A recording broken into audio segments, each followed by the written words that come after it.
Hello everyone, आपका फिर से स्वागत है हमारे चैनल पे। तो आज की इस वीडियो में हम करने वाले हैं ट्रांसलेशन की प्रैक्टिस, यानी आप कैसे बड़े से बड़े न्यूज़पेपर हो जाए या फिर कोई भी बुक हो जाए, कोई भी सेंटेंस हो जाए, सब कैसे इंग्लिश से हिंदी में ट्रांसलेशन कर सकते हो। तो चलिए इसे पहले पढ़ लेते हैं और अच्छी तरीके से समझ लेते हैं कैसे हम इसे ट्रांसलेट कर सकते हैं।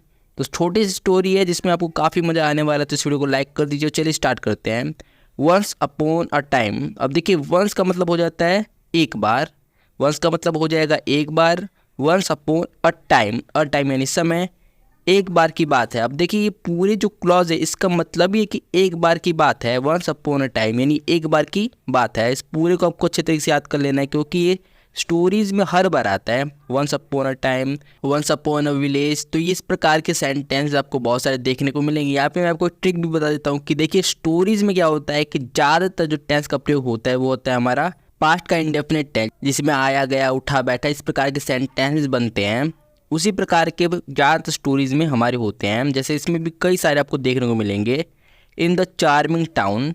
अब इसका मतलब क्या होता है? इन द यानी में हो गया, इन द चार्मिंग यानी सुंदर, टाउन टाउन यानी हो गया कस्बा, एक सुंदर कस्बे में, ऑफ विलोब्रुक। अब देखिए, ये गांव का नाम हो गया, यानी विलोब्रुक का, यानी ये एक नाम हो गया। There lived. अब देखिए यहाँ पे लिव्ड हो गया हमारा सेकंड फॉर्म, लीव का सेकंड फॉर्म। लीव यानी होता है रहना, और यहाँ पे लिव्ड यानी रहता था। आपको लगेगा कि यहाँ पे हम वुड का प्रयोग कर सकते हैं, तो हाँ, वुड का प्रयोग आप कर सकते हो। उसी के साथ साथ आप यूज टू का भी प्रयोग कर सकते हो। ज़्यादातर आपको यूज टू का भी प्रयोग इन सभी सेंटेंस में देखने को मिलेंगे। तो क्या बन गया हमारा? देयर लिव्ड यानी वहाँ पे रहता था या रहती थी। अ क्यूरियस यानी आपको पता ही होगा कि जो हर चीज़ जानने के लिए उत्सुक रहते हैं। And adventurous girl, young girl, यानी वहाँ रहती थी क्यूरियस एडवेंचरस यानी जो एडवेंचर पसंद करते हैं, यंग गर्ल, एक लड़की। नेम्ड यानी हो गया नाम। लिली यानी उसका नाम लिली था, नेम्ड। अब नेम का भी बहुत ज़्यादा प्रयोग किया जाता है स्टोरीज में, जैसे नेम्ड जॉन, नेम्ड राम। तो ऐसे नाम बताने के इसका प्रयोग होता है। नेम्ड लिली यानी लिली उसका नाम था। With her sparkling blue eyes. अब यहाँ पे स्पार्कलिंग का मतलब हो जाएगा कि चमकना। स्पार्कल यानी हो जाता है चमकना, तो स्पार्कलिंग यानी चमकदार। हर स्पार्कलिंग यानी उसकी चमकदार, ब्लू आइज यानी नीली आंखें, यानी वो नीली आंखों के साथ, उसके पास नीली आंखें थी। अब देखिए, अगर हम इसे स्टेप बाय स्टेप यानी वर्ड बाय वर्ड ट्रांसलेशन करते हैं तो ये अजीब ही हो जाएगा। अब विथ का लगा देंगे यानी के साथ, तो ये इस प्रकार से बन जाएगा कि उसकी चमकदार नीली आंखों के साथ। अब देखिए, के साथ अच्छा नहीं लग रहा, तो इसलिए हम बोल देंगे कि उसके पास चमकदार नीली आंखें हैं, तो ये ज़्यादा अच्छा लग रहा है। तो इसीलिए आपको स्टेप बाय स्टेप यानी वर्ड बाय वर्ड ट्रांसलेशन नहीं करनी है, आपको सेंस समझना होगा, तभी आप अच्छे तरीके से सही ट्रांसलेशन कर पाएंगे। एंड यानी हो गया और। अ हर्ट यानी हो गया दिल। अ हर्ट फुल ऑफ वंडर यानी आश्चर्यों के साथ यानी उसका जो क्यूरियस माइंड था, तो इस प्रकार की ये सेंस निकल रहा है। शी वॉज ऑलवेज, वह हमेशा करती थी। ठीक है, ऑलवेज यानी हमेशा, वॉज यानी करना, कुछ करना, और ये पास्ट का फॉर्म है तो हमारा हो जाएगा था, यानी वो हमेशा करती थी। ऑन द आउटलुक यानी वो बाहर देखती थी। फॉर न्यू डिस्कवरीज यानी नई नई खोजों के लिए वो हमेशा बाहर देखती रहती थी, यानी मतलब वो एडवेंचरस थी, वो बाहर जाती थी, बाहर देखती थी नई नई डिस्कवरीज को। वन सनी मॉर्निंग यानी एक सुहावनी सुबह। While exploring. अब देखिए, वो एक्सप्लोरिंग का मतलब होता है एक्सप्लोर करना, नई नई चीज़ों को एक्सप्लोर करना। तो मतलब वो जब बाहर जाकर नई चीज़ों को एक्सप्लोर कर रही थी। द वुड्स यानी हो जाएंगे जंगल। अब देखिए, वुड अगर एस ना हो, ये हमारा वुड है, अगर यहाँ पे एस ना हो तो इससे हमारा हो जाएगा लकड़ी का एक टुकड़ा। अगर यहाँ पे एस आ गया तब ये हमारा हो जाता है जंगल, वुड्स। द वुड्स यानी जंगलों में। बिहाइंड हर हाउस यानी उसके घर के पीछे, मतलब उसके घर के पीछे जंगल है, तो वहीं पे वो एक्सप्लोरिंग कर रही थी, यानी नई नई चीज़ें ढूंढ रही थी। लिली स्टम्बल्ड यानी जो लिली थी वो लड़खड़ा गई। अब देखिए, यहाँ पे हमारा पास्ट का फॉर्म का प्रयोग हो रहा है, पास्ट का इंडेफिनिट का सेकंड फॉर्म का प्रयोग हो रहा है। लिली स्टम्बल्ड यानी लिली लड़खड़ा गई। Upon a old dusty book यानी एक डस्टी ओल्ड यानी पुरानी बुक के वजह से वो लड़खड़ा गई, उसके ऊपर उसका पैर पड़ गया। सी सो अराउंड यानी उसने अपने चारों ओर देखा। सी सो अराउंड हर यानी उसने अपने चारों ओर देखा।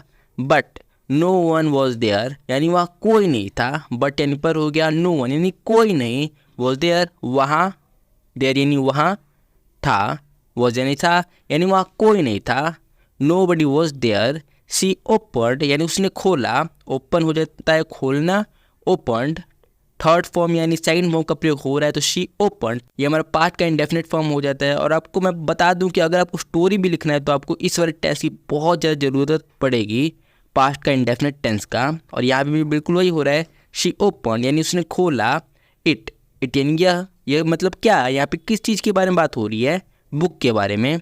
तो शी ओपन्ड इट यानी उसने वह खोला, टू फाइंड अ मैप एक मैप ढूंढने के लिए, और समथिंग लाइक मिस्टीरियस, और हो जाएगा या, और हो जाएगा हमारा या, समथिंग लाइक मिस्टीरियस यानी कुछ ऐसा जो मिस्टीरियस हो, यानी उसके दिमाग में क्यूरियोसिटी थी कि जो बुक था हमारा उसके लिए उसके अंदर क्यूरियोसिटी थी कि यहाँ पे कुछ मैप मिल जाए या फिर कुछ ऐसा मिस्टीरियस चीज़ मिल जाए जिससे उसे एडवेंचर करने का और भी चीज़ें मिल जाए। अब देख लेते हैं आगे हमारे इस कहानी में क्या होता है।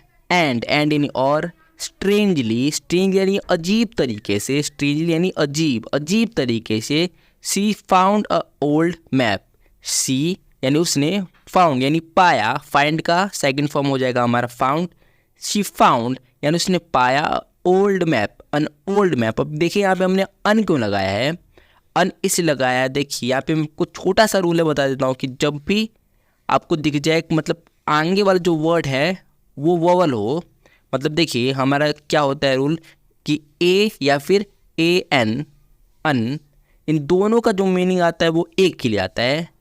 अ एप्पल यानी एक आम, अन एप्पल यानी एक आम, दोनों का मतलब एक होता है, एक एक।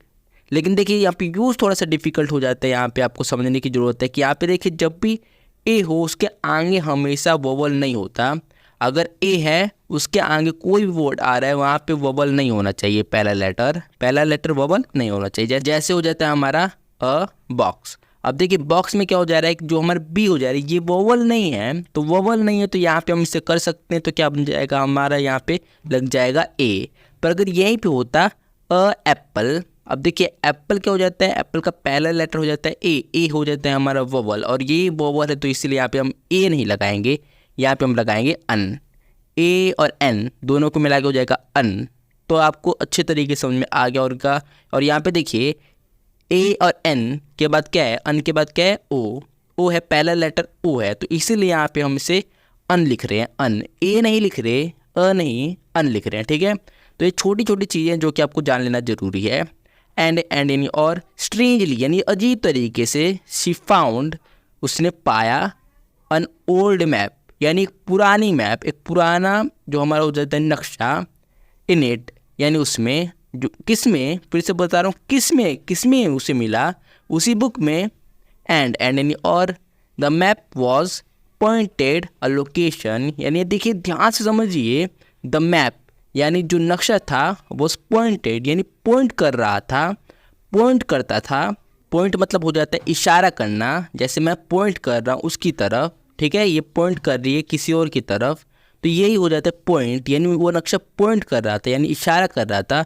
और लोकेशन, एक लोकेशन की तरफ, एक लोकेशन की तरफ, फिर से वही बात आ रही है यहाँ पे देखिए, ए के बाद क्या है, ए के बाद लोकेशन है और लोकेशन का पहला लेटर है हमारा एल, तो इसलिए यहाँ पे हम ए का प्रयोग कर रहे हैं ना कि एन का। तो ये छोटी छोटी चीज़ें जो कि आपको आगे चल के काफ़ी फायदेमंद होगी। लोकेशन, ठीक है, इतना हमें समझ में आ गया अच्छे तरीके से, हाँ आ गया। एज यानी जैसे, इट इज़ मेड यानी वो बना था, फॉर दिस लोकेशन यानी उस लोकेशन के लिए, जैसे वो बना था उसी लोकेशन के लिए, वो जो मैप था वो उसी लोकेशन के लिए बना था। लिली सैड, लिली ने कहा, इफ़ आई गो देयर अगर मैं वहाँ जाऊँ, इफ़ यानी हो जाता है अगर, आई यानी मैं, गो देयर यानी जाऊँ, वहाँ जाऊँ, मे बी यानी हो जाता है हमारा शायद, मे बी यानी शायद, आई गेट ट्रेजर मुझे ट्रेजर मिल जाए, ट्रेजर यानी क्या हो जाता है, ट्रेजर यानी खजाना, आई गेट ट्रेजर यानी मुझे खजाना मिल जाए, ऑफ गोल्ड्स यानी सोने का मुझे खजाना मिल जाए, मे बी, ठीक है।